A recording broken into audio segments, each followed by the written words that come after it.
change. It's subtle, but it's definitely there. Remember that no makeup glow everyone's always chasing? Well, let's just say my face is taking that concept to a whole new level. My T-zone in particular is looking a little more luminous than usual, and by luminous I mean shiny. Okay, fine, it's kind of oily. I'll admit, I was a little excited to see some kind of change, even if it is just a bit of extra shine. It's like my skin is finally acknowledging the experiment and saying, "Oh, we're doing this. Game on." I'm trying to embrace my newfound dewiness, but I won't lie, I'm already brainstorming ways to combat the shine without breaking the rules of the experiment. Blotting papers, anyone?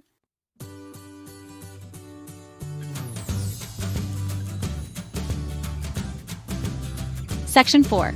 Day 5. Is this thing on? Where's the drama? Day 5. And I'm starting to think my skin is playing a prank on me. Aside from the slightly more than usual shine, there's not a whole lot going on. No major breakouts, no unbearable oil slicks, no dramatic plot twists. Don't get me wrong, I'm not complaining. Part of me is relieved that my face hasn't gone rogue. But the other part of me, the part that loves a good dramatic arc, is a little disappointed. I was ready for a roller coaster of skin changes, and so far, it's been more like a leisurely stroll in the park. Maybe my skin is just really, really good at playing the long game, like it's saving up all its energy for a massive breakout on day 15? Only time will tell, I suppose. In the meantime, I'll be here, patiently and somewhat skeptically, waiting for the other shoe to drop.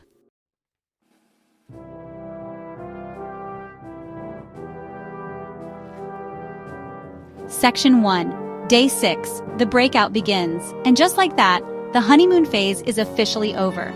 Day 6 arrived with a not-so-subtle reminder that this experiment is no walk in the park. Remember that slight shine I was rocking on day 5? Well, it decided to invite a few friends to the party. That's right, folks, we've got breakouts.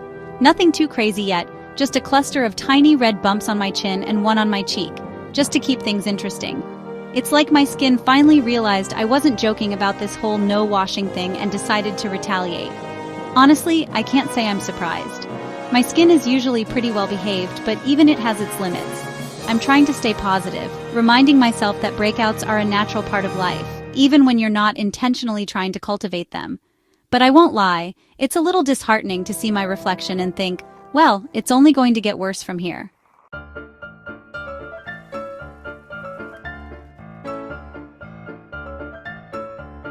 Section 2. Day 7 to 8. Redness and reality checks. Days 7 and 8 have been a bit of a blur. The breakouts haven't gotten any worse, but they haven't magically disappeared either.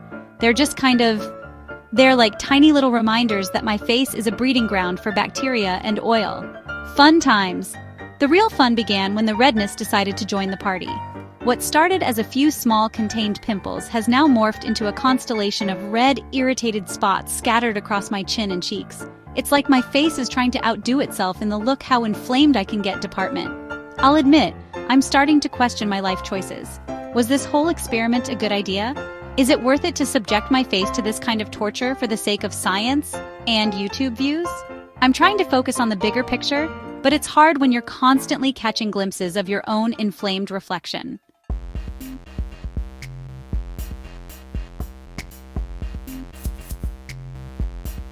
Section 3, Day 9, the itch to scratch and not. Day 9 brought with it a whole new level of discomfort, the dreaded itch. It started subtly, a slight tingling sensation around my chin, but it quickly escalated into a full-blown itch fest. It's like every pore on my face is screaming for attention, begging me to scratch, to scrub, to do something, anything to relieve the unbearable itchiness. But I'm trying to be strong.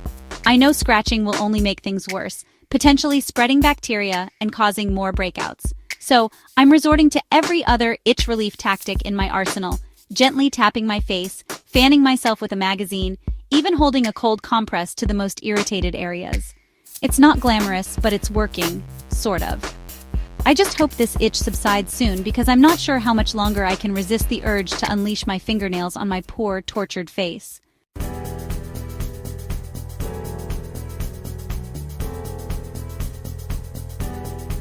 Section 4, Day 10. Halfway there, feeling the pressure. Can you believe it, guys? We're officially halfway through the experiment. I'm not sure if I should celebrate or break down and cry. On the one hand, I'm proud of myself for sticking with it this far. But on the other hand, I'm starting to feel the pressure. My skin is definitely not at its best. The breakouts are still hanging around, the redness is still going strong. And the oiliness? Don't even get me started on the oiliness. It's like my face is trying to single-handedly solve the world's oil crisis. But here's the thing, quitting is not an option. I've come this far, and I'm determined to see it through to the end. Even if it means spending the next 15 days looking like a greasy pizza, I'm in it to win it. Wish me luck.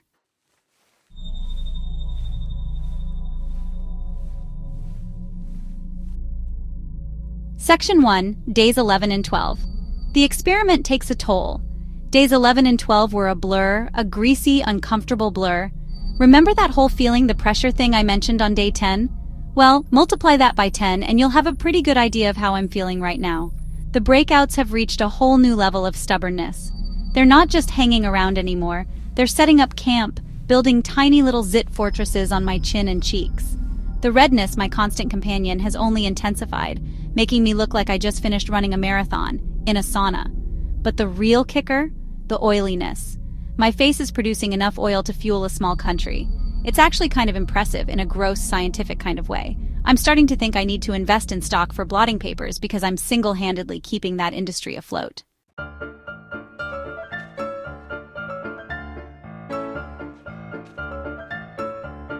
Section 2, Day 13, Mirror, Mirror on the Wall. Day 13 started with a moment of dread as I caught a glimpse of my reflection in the bathroom mirror. Gone was the fresh-faced girl who started this experiment. In her place was, well, let's just say it wasn't pretty. My skin looked dull, lifeless, and weighed down by a thick layer of oil. The breakouts, once small and contained, had multiplied and grown, some even daring to merge into larger, angrier clusters. And the redness? It was like a permanent blush, only instead of looking cute and rosy, it screamed, "Help! My face is under attack!" I'll admit I had a mini meltdown. I questioned my sanity, my self-esteem, and my ability to resist the urge to wash my face with a Brillo pad. But then I took a deep breath, reminded myself that this too shall pass, and decided to focus on the positive.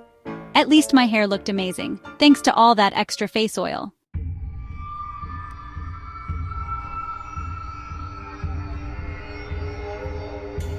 Section 3, Day 14, The Great Pore Penning. Day 14 brought with it a whole new level of skin horror enlarged pores. It's like my face decided to turn up the volume on this whole experiment, just to make sure I was paying attention. Remember that oil slick I mentioned earlier?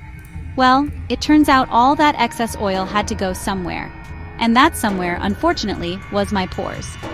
They were no longer tiny, barely there dots.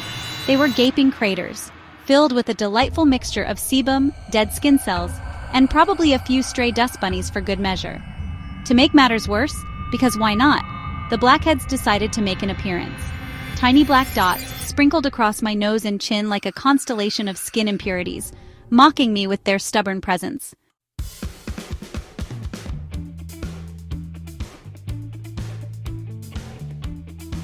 Section 4, Day 15, The Home Stretch, but at what cost? Day 15, halfway there. Can you believe it? I'm not sure if I should be celebrating or scheduling an emergency appointment with a dermatologist. My skin is, to put it mildly, a disaster zone. The breakouts are relentless, the redness is out of control, and the oiliness? Let's just say I'm pretty sure I could deep fry a turkey with the amount of sebum my face is producing. And then there are the pores. Those gaping, blackhead-filled pores that seem to be multiplying by the minute. But you know what? I'm still here. I'm still standing, or at least sitting upright. And I'm still committed to seeing this experiment through to the very end. It hasn't been pretty, but it's been an experience to say the least. And hey, at least I'll have a killer before picture for when this is all over.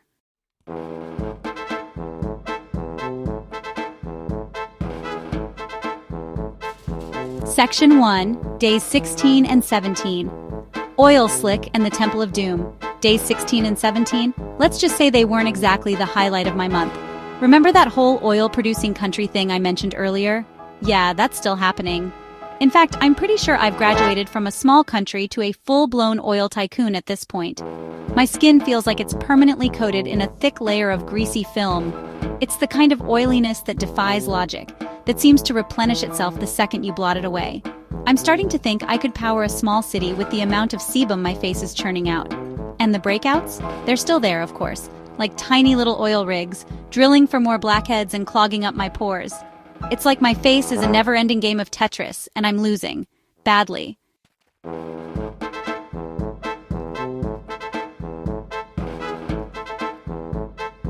Section 2, Day 18, Confessions of a Skin Experiment Addict. You know how some people get addicted to things like sugar or caffeine? Well, I'm starting to think I'm addicted to this experiment. It's the weirdest thing. I know it's bad for me, I know it's causing my skin to stage a full-blown revolt, and yet I can't stop. Every morning I wake up and immediately run to the mirror, eager, terrified, to see what new horrors await. It's become a morbid fascination, this need to document every pimple, every blackhead, every oily patch. I think it's the scientific side of me, the part that thrives on data and observation. But it's also the masochistic side, the part that secretly enjoys watching the train wreck in slow motion. Whatever the reason, I'm hooked. I'm officially a skin experiment addict.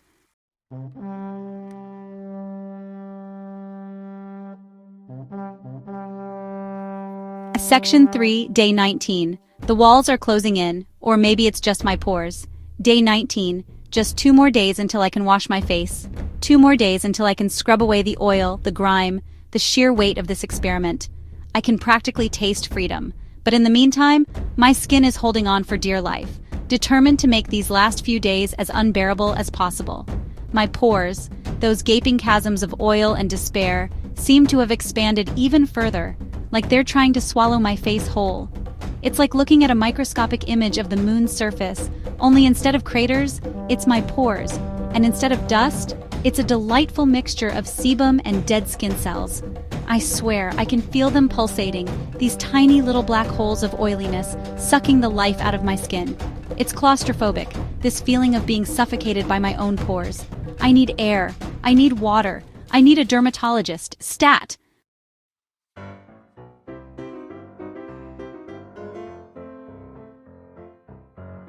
Section 4, Day 20 SOS, send oil, scratch that, send help.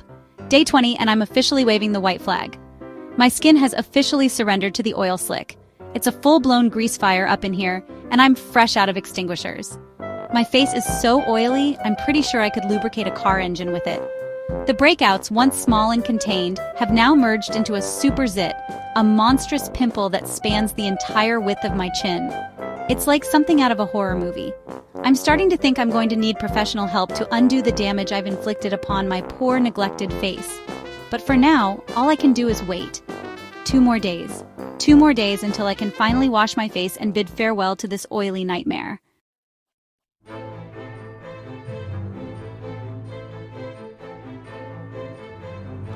Day 21.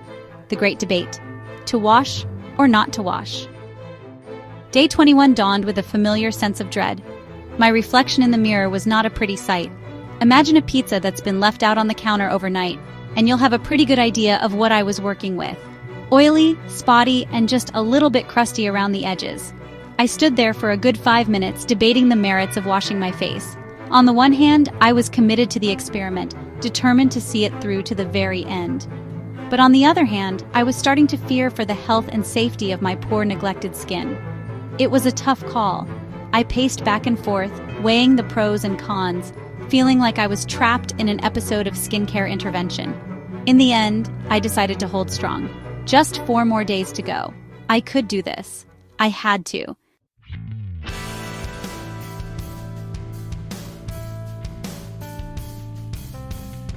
Day 22. Skincare SOS calling all experts. Day 22 was all about damage control. I knew I couldn't keep ignoring my skin's desperate cries for help, even if those cries were muffled by a thick layer of oil. So I did what any self-respecting skincare enthusiast would do in this situation. I reached out to the experts. I bombarded my dermatologist, my esthetician, even my mom, who has surprisingly good skin for her age, with frantic texts and blurry selfies. I needed advice, reassurance, anything to get me through these last few days. To my surprise, they were all surprisingly understanding. They listened patiently as I detailed my oily woes, offering words of encouragement and a few helpful tips for minimizing the damage. Think gentle blotting papers, oil-free moisturizers, and a whole lot of patience. It was exactly what I needed. Knowing that I had a team of skincare superheroes in my corner gave me the strength to keep going.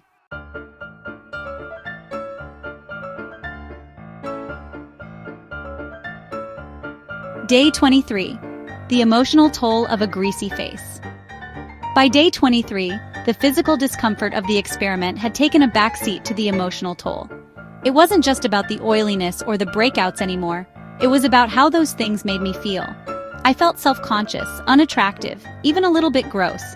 I avoided mirrors, I wore hats whenever possible, and I cringed every time someone complimented my dewy complexion. I knew it was just a temporary experiment, but I couldn't shake the feeling that my skin was a reflection of who I was as a person. Oily, out of control, and in desperate need of a good scrub. It was a humbling experience, to say the least. It made me realize how much emphasis I place on my appearance, on having clear, glowing skin. And it made me appreciate the simple act of washing my face, something I had always taken for granted.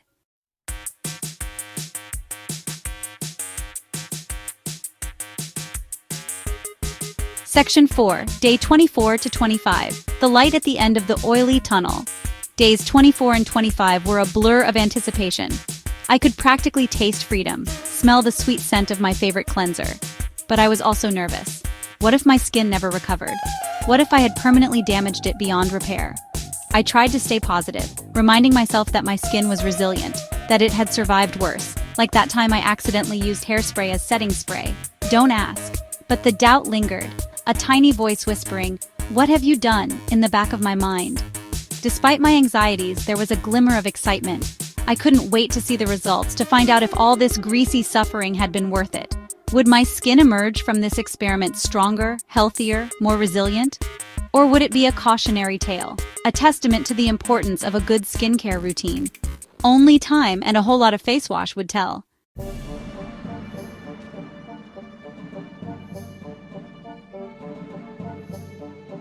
Section 1, Day 26. The final countdown and other skin dramas. Day 26 arrived, and with it, a whole new level of anticipation. Just 4 more days until I could finally wash my face.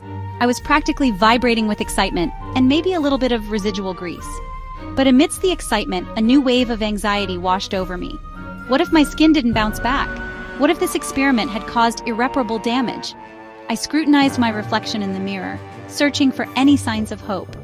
The oil slick was still going strong, of course, but there was something different about my skin. It looked dull, almost lifeless, like it had finally given up the fight against the grease. The breakouts, once angry and inflamed, now seemed tired, almost resigned to their fate. Even the blackheads seemed less prominent, as if they were trying to hide from the oily apocalypse happening on the surface. It was a strange mix of emotions, excitement for the end of the experiment, fear for the state of my skin, and a weird sense of pride for having made it this far. I had survived 26 days without washing my face. Surely I could handle 4 more.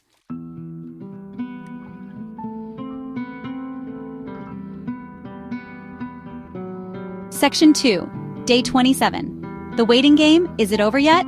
Day 27 was all about distraction. I couldn't bear the thought of staring at my greasy reflection for another 24 hours. So I did everything in my power to keep my mind and my hands occupied. I went for a run, sweating profusely naturally. I cleaned my entire apartment twice. I even attempted to bake a cake. It was a disaster, but at least it kept me away from the mirror. But no matter how hard I tried to distract myself, the thought of day 30 loomed large in my mind. I was like a kid on Christmas Eve, counting down the hours until the big reveal. Only instead of presents, I was dreaming of face wash. Sweet, sweet face wash. I even caught myself sniffing my cleanser a few times throughout the day, just to remind myself of the good times to come. It was pathetic, really, but I couldn't help myself. I was a woman possessed, and the object of my obsession was a bottle of gentle, pH-balanced face wash.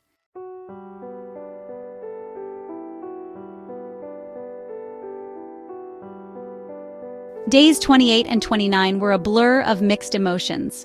The excitement for the end of the experiment was palpable, but so was the fear.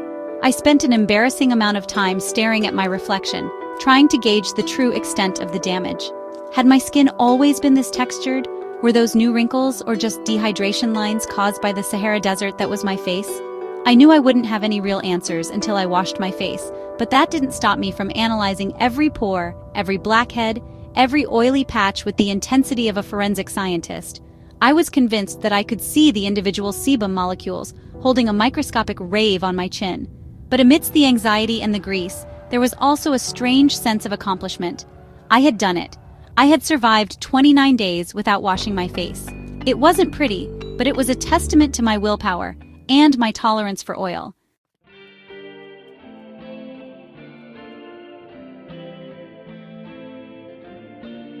Day 30 finally arrived, and with it, a wave of relief so intense it could have powered a small city, or at least my trusty hairdryer.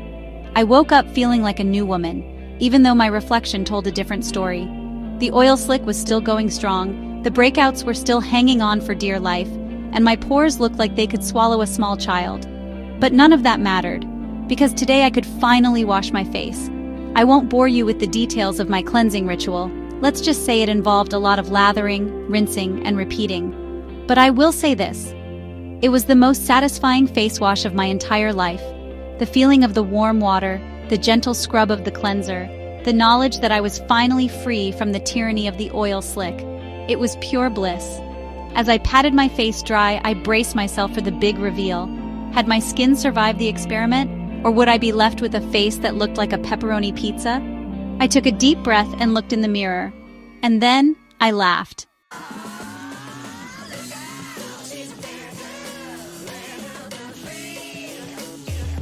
My reflection staring back at me wasn't a disaster zone, but it wasn't a skincare ad either. The oil, thankfully, was gone, replaced by a slightly redder than usual version of my normal skin. The breakouts, though less prominent, were still there, stubborn reminders of the month-long grease fire they'd just endured. But the most surprising thing? My skin felt different. Not bad different, just different. It felt smoother in some places, rougher in others, like it had developed a whole new texture during its oily sabbatical. And it felt strangely alive, like it had been holding its breath for 30 days and could finally breathe again. The experience was both exhilarating and humbling. Exhilarating because I could finally see and feel my actual face again, free from the layers of grime. But humbling because it reminded me that my skin is a living, breathing organ, not just a surface for applying makeup and obsessing over.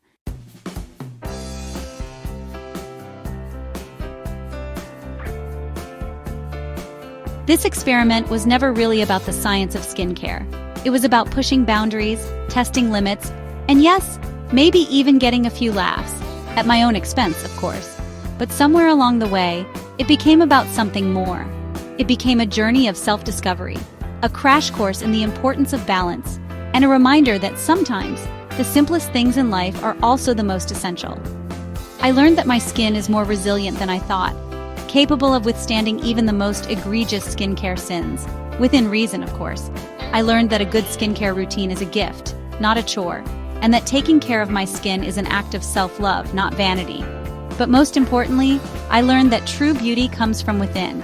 It comes from feeling confident and comfortable in your own skin, even when that skin is going through a temporary and self-inflicted oily phase.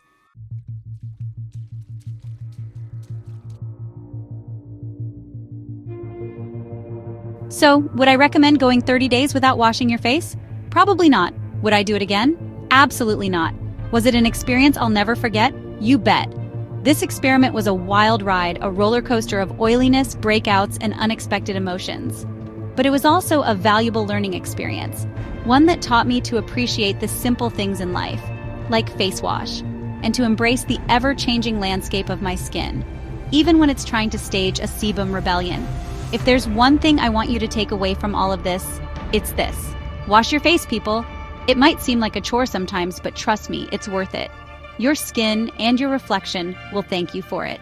And hey, if you're ever feeling adventurous and decide to embark on your own no-wash experiment, again, not recommended, be sure to document it and share it with the world. Just don't come crying to me when your face starts producing enough oil to fuel a small country.